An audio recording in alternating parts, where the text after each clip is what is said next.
The following program is brought to you in part by Logisticare, the nation's leading provider of specialized transportation network management to state and local government clients. By Maine's credit unions, now is the time for a credit union. There is one for you. And by MacPage, developing relationships, earning trust, addressing complex issues, and making a difference. Welcome to Pingree and Katz, the main event. In our left corner, we have Hannah Pingree, former House Majority Leader and Speaker of the House. In our right corner, we have Senator Roger Katz of Augusta, representing District 24. This week, Roger and Hannah have assembled a panel of experts to discuss tough Maine issues affecting the entire state. To wrap it up, we'll visit with Gary Crocker as he gives us his view from West Gardner. It's all right here with Pingree and Katz, the main event. You know, when I was a kid, drugs weren't even a problem here. Now it seems like we're becoming like almost any other state. Yeah, I mean, the statistics are scary. I mean, honestly, I think it affects all of our communities, and we all read about, the increase in heroin deaths, and, it's in New England, it's a significant issue. The question is really, how do we deal with it? Exactly. Well, welcome to Pingree and Katz, the main event. And today we're going to talk about the war on drugs, and in particular, the governor's bill, which would add enforcement agents, more prosecutors, more judges to get the bad guys off the street and take the supply away from the drug problem. Yeah, I mean, I think there's probably agreement that nobody wants, drug dealers on the streets. But the question is how are we funding treatment? And we have obviously a significant drug problem in Maine. And one side says, we don't need to be putting more people in jail who have drug problems. We need to be providing them treatment and getting them back to their families and helping to solve their issues. So, right. I don't think anybody disagrees with the idea of prevention and treatment for the users. Yeah. But the governor's really focused here in the Criminal Justice Committee on cutting off the supply. Many of these folks are out-of-state people. Let's catch them and let's lock them up and let's try to get the supply off the street. But we'll see. We're going to have a great panel to talk about the governor's bill, about more drug enforcement on the ground. We're going to have a debate about whether we ought to have more prevention at the same time and treatment. So we'll be right back.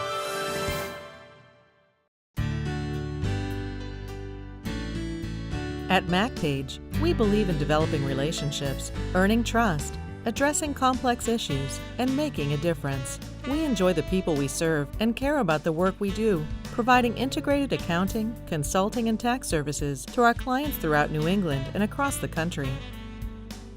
Please visit us at macpage.com to learn more.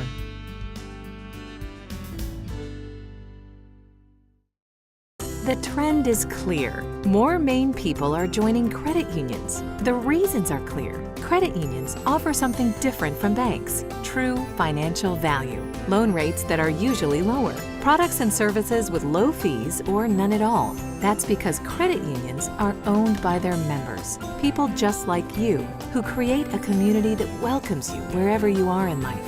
Discover why a credit union is your best financial choice. Now is the time. Welcome back. We have a great panel with us here today, and on my side, I've got Attorney General Janet Mills, a good friend and obviously impressive person in Maine, as well as Rachel Healy, the Director of Education and Communications for the Maine Civil Liberties Union. So thank you both. Thanks, Anna. And to talk about drug enforcement, we have my friend and colleague, Senator Gary Plummer, Republican from Windham, and Roy McKinney. Mr. McKinney is the Director of the Maine Drug Enforcement Agency. Let me start with you, Senator Plummer. You have actually sponsored this bill. I think it's LD 1811. Tell us briefly what it does and why you think it's so important. The bill is aimed at enforcement, and it adds 4 new judges, 4 new assistant attorney generals, and 14 agents to the Maine Drug Enforcement Agency, all in an attempt to stem the flow of commercial drug trafficking in Maine. And there's a real feeling, Director, that we need more boots on the ground, if you will, with drug enforcement agents. And as Senator Plummer said, the key to this seems to be 14 new agents. Why do we need more agents on the ground, sir? Given the level of drug trafficking that we're currently experiencing in the state, 14 is a small number. Compared to a number of years ago, MDEA had close to 100 field agents. At this current time, we have 32 field supervisors and agents covering the entire state, which is a difficult number given the number of cases and complaints and assist to local departments that they're being requested to do. Are we seeing an increase in those requests coming from local departments for you to get involved? We do. We assist from the state police to federal agencies to county and local departments. And it goes from the gamut of homicide investigations down to local drug trafficking investigations. And Senator, as you said, we're also talking about, I think, some additional prosecutors as well. We just don't have enough now to handle the caseload. That is correct. And the bill is aimed at adding people specifically for combating the drug problem. But the way that I amended the bill when it came out of committee was to allow the Attorney General to actually assign those 4 new people to any way she deemed it necessary, and the 4 judges as well. The deal was that we expect the equivalent of 4 people working on the drug problem. More agents on the ground, more judges, more prosecutors. Why doesn't that make sense? Janet, I just want to actually step back a little bit. You've been involved as a DA, lawyer, now Attorney General for 30 plus years. Talk to us. What is going on in Maine? Why are we focused on this? We're focused on this because it is the core criminal justice problem here, drug abuse and drug addiction. And I think we need to approach it in a more holistic fashion, however. Drug enforcement is extremely important. Getting traffickers off the streets, stop selling drugs to our kids, prevent kids from overdosing, people from overdosing.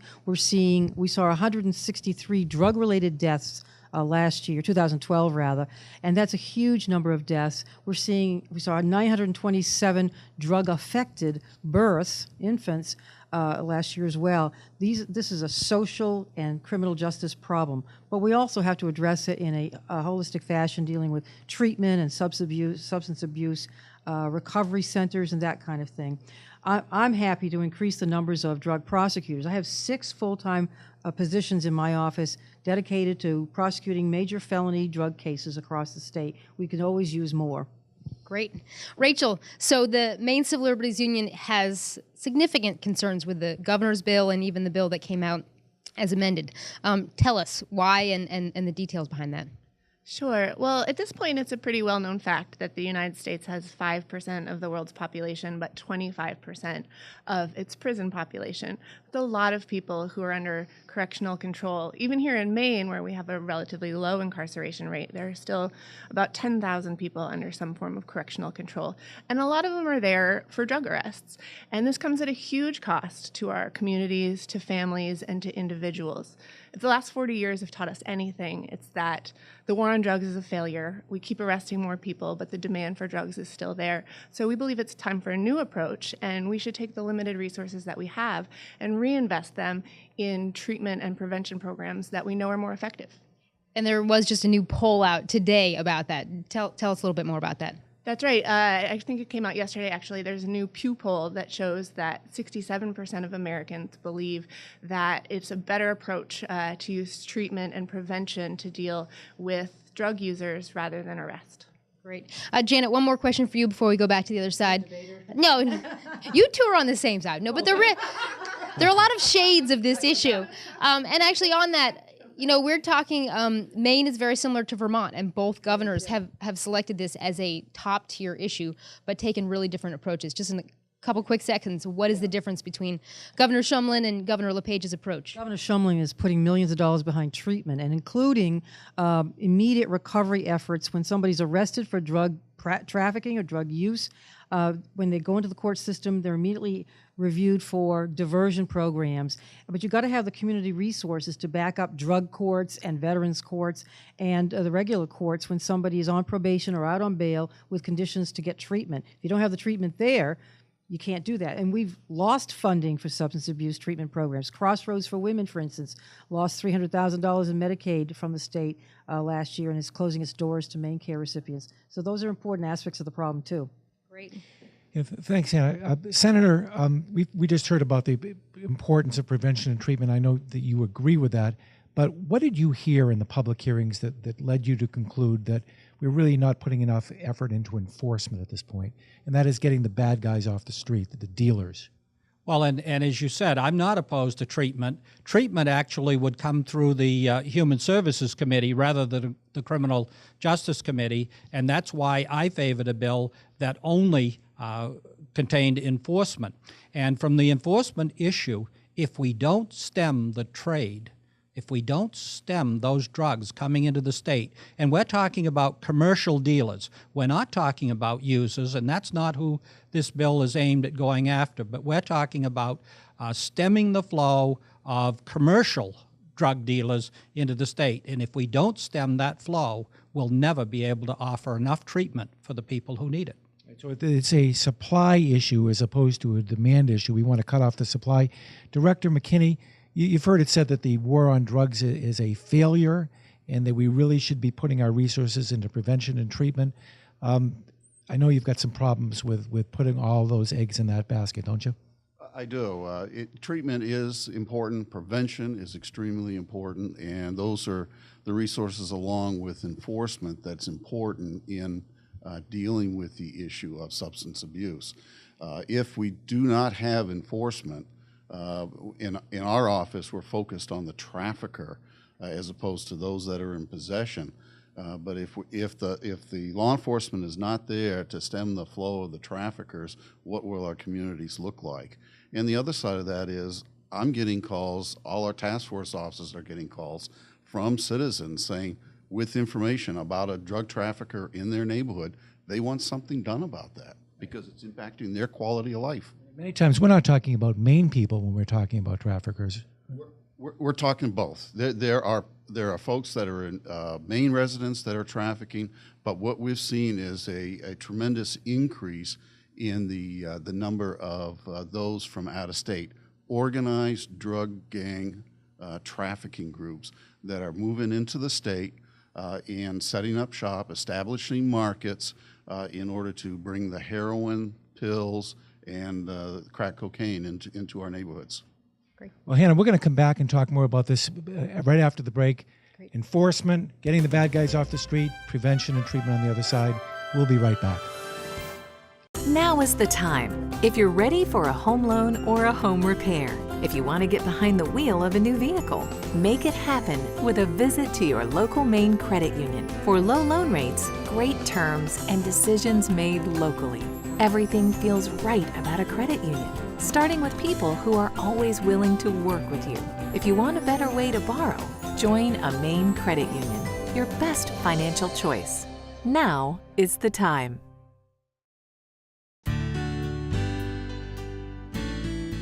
At MacPage, we believe in developing relationships, earning trust, addressing complex issues, and making a difference. We enjoy the people we serve and care about the work we do, providing integrated accounting, consulting, and tax services to our clients throughout New England and across the country. Please visit us at macpage.com to learn more.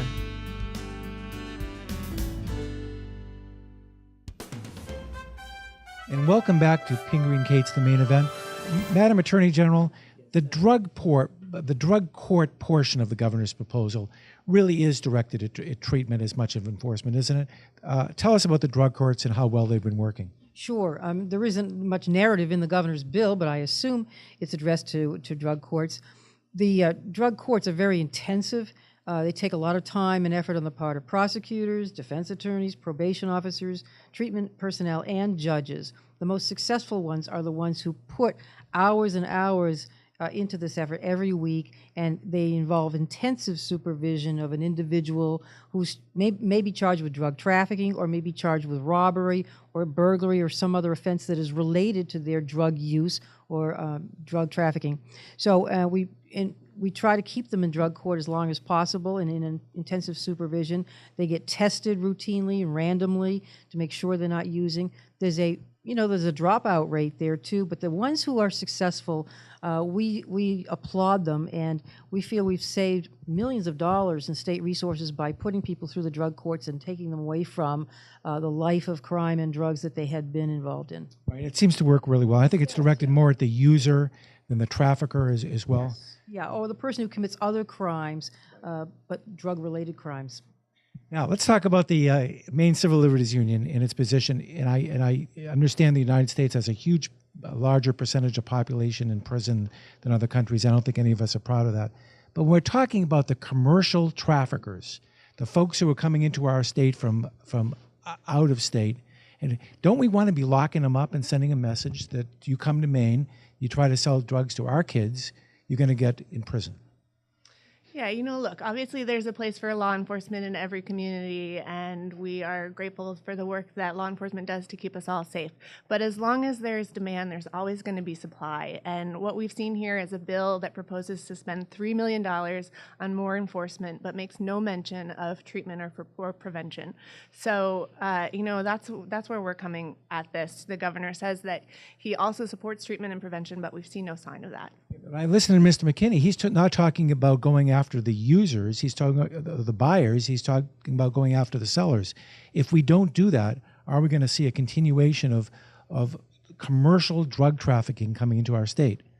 Well, I'd be interested to know how we will be guaranteed that is who is actually being targeted with these enforcement efforts. We know that most of the people who are in prison for drug offenses are there for low-level possession offenses. And so, as long as we continue to see that happening and a rise in arrests, our concern is that it's time to stop treating drug use and drug abuse as a criminal justice issue and rather start treating it as a public health issue.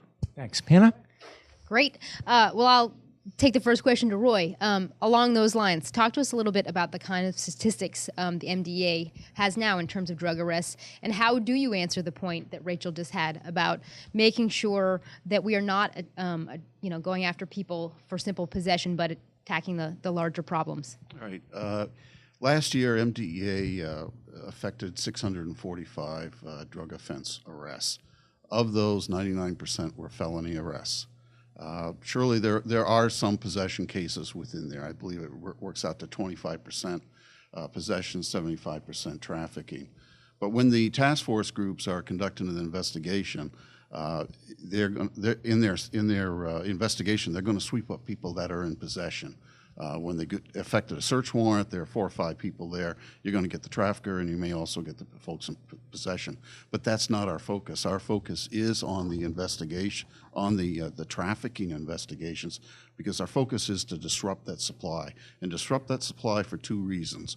One is to prevent folks from initiating drug use, and the other is to make it more difficult for the drug user to obtain drugs and thereby think twice, maybe I need treatment. So that's where our level of cases are. And the other issue that we see, when we're looking at drugs, the number 1 drugs that we have arrested last year was opium derivatives and synthetic narcotics. Predominant, I think something like 47% of all our arrests. And that's followed closely by now heroin is increasing, and we're seeing cocaine, crack cocaine. And then bath salts has been another big issue in certain communities throughout the state. And that represents a statistical number with regards to the arrests. And then marijuana does fall in there, but our focus is on the felony trafficker. And that represented only 6% of our cases, which is down from years ago, because that's not our focus. Our focus is on these drugs that are causing deaths, both most importantly, the opium derivatives and the heroin at this point. Senator, you're the bill sponsor, and this is a bill that's actively being debated in the legislature. I think it was just voted out of committee in the last several days. Talk to us about where it stands. I know there was a compromise where part of the committee agreed that half should go to treatment and half should go to the agents and prosecutors and judges. Where do you stand, and where do you believe the governor will stand as this gets all fleshed out? Well, the bill that came out of committee, it came out with 3 different reports. The majority report, which had 8 votes, would designate $2.25 million to the program, with $750,000 of that designated as treatment, and then the other divided between judges, prosecutors, and agents. There were two other reports that came out. Although I did not vote for the majority report coming out of committee, being a realist, that's the report that stands the best chance of passing on the floor of both the House and the Senate. And do you believe the governor will support this sort of compromise approach? I certainly, if he seeks my advice, will advise him that we should seek that approach. It's that or nothing, and I believe that it is a step in the right direction. Great. Yeah, thank you, Senator. Let's focus a bit on the number of drug enforcement agents.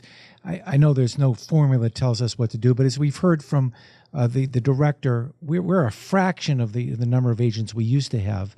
We do need to be putting more agents on the ground, don't we, to get at these traffickers? Oh, I believe so. I certainly believe so. And I think 32 is way too low for the amount of trafficking we're seeing, especially coming from out of state and up the I-95 pipeline.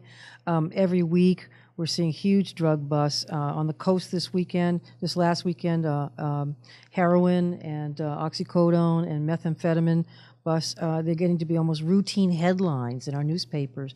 And with all due respect to the Civil Liberties Union viewpoint, we've got to stop we've got to interdict the trafficking of these drugs. They're killing people. 6 out of 25 homicides 2 years ago were drug-related homicides. People are killing each other over these drugs. And heroin especially, the heroin deaths have quadrupled over a 2-year period. And we're hearing from people like Skip Gates, whose son overdosed on heroin. Wonderful people are getting addicted, and it's a disease, but they're getting this drug from other sources, and that's what we've got to stop. We've had several heroin overdoses here in Augusta over the course of the last year. I was just speaking to Director McKinney, who told me they had 2 meth lab busts today here in the state of Maine. Mobile home that burned down to the ground. We need to have more enforcement agents on the ground, don't we, in addition to all the treatment we're going to do in 20 seconds? Sure. Well, I want to start by addressing the overdose deaths, and that's a real reason that we should be supporting legislation that takes a proactive approach to that sort of a problem, such as the bill that would make naloxone, which is an overdose prevention drug, more available to people in danger of overdose. I would just say that in the last 40 years, any extra money we've had to put towards drug use has been funneled into law enforcement. Even the compromise bill puts 2/3 of the money into law enforcement and only sets aside 1/3 for prevention and treatment. It's time for a paradigm shift. It's not working. So we put our money into prevention and treatment, we put it into enforcement, or what's the right mix? Hannah and I will be back in just a minute to sort that out. The trend is clear. More Maine people are joining credit unions. The reasons are clear. Credit unions offer something different from banks: true financial value, loan rates that are usually lower, products and services with low fees or none at all. That's because credit unions are owned by their members, people just like you, who create a community that welcomes you wherever you are in life.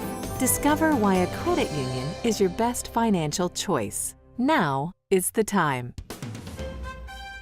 Hannah, that was a great discussion. What do you think?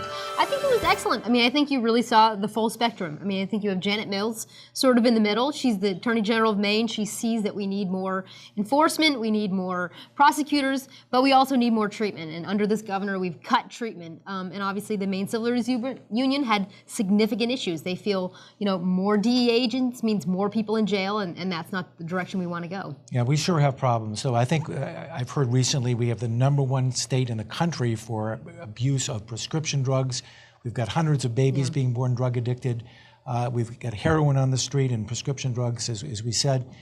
We've got to do something to stop the flow, and I think that particular Director McKinney and Senator Plummer were pretty firm about that. Let's put more resources there. Yeah, I think they're really, nobody in Maine would disagree that this is not a problem we all need to confront. And I think, to see the difference of how Maine and Vermont are dealing with these issues is significant. Even our governor being opposed to this overdose drug that we heard about today. I think the governor has taken an extreme approach, but, my hope is the legislature comes down somewhere in the middle. You're right, but we need more enforcement. I think that's the governor's point. But you know what? You know something, I know something, but let's go to the wise man of the group, Gary Crocker. Gary? Boy, oh boy, it's about time somebody did something about this issue. I mean, the aftermath is horrendous. Just last week, I personally witnessed 3 incidents in a public place and in plain sight. Apparently, some people have no shame at all. Not that it should take place in private either, but the fact that the folks would do it right out in the open in a public place like the West Garden transfer station is just baffling to me.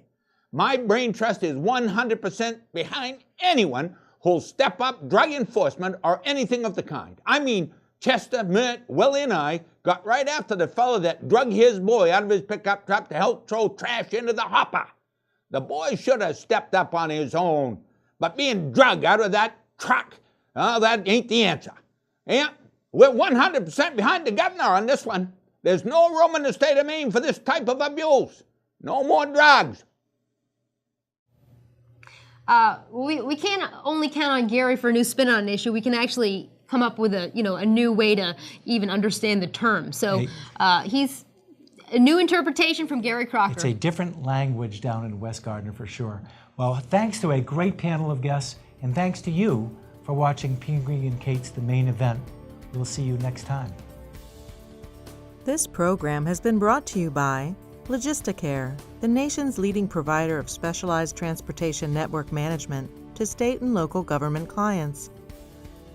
By Maine's credit unions, now is the time for a credit union. There is one for you. And by MacPage, developing relationships, earning trust, addressing complex issues, and making a difference.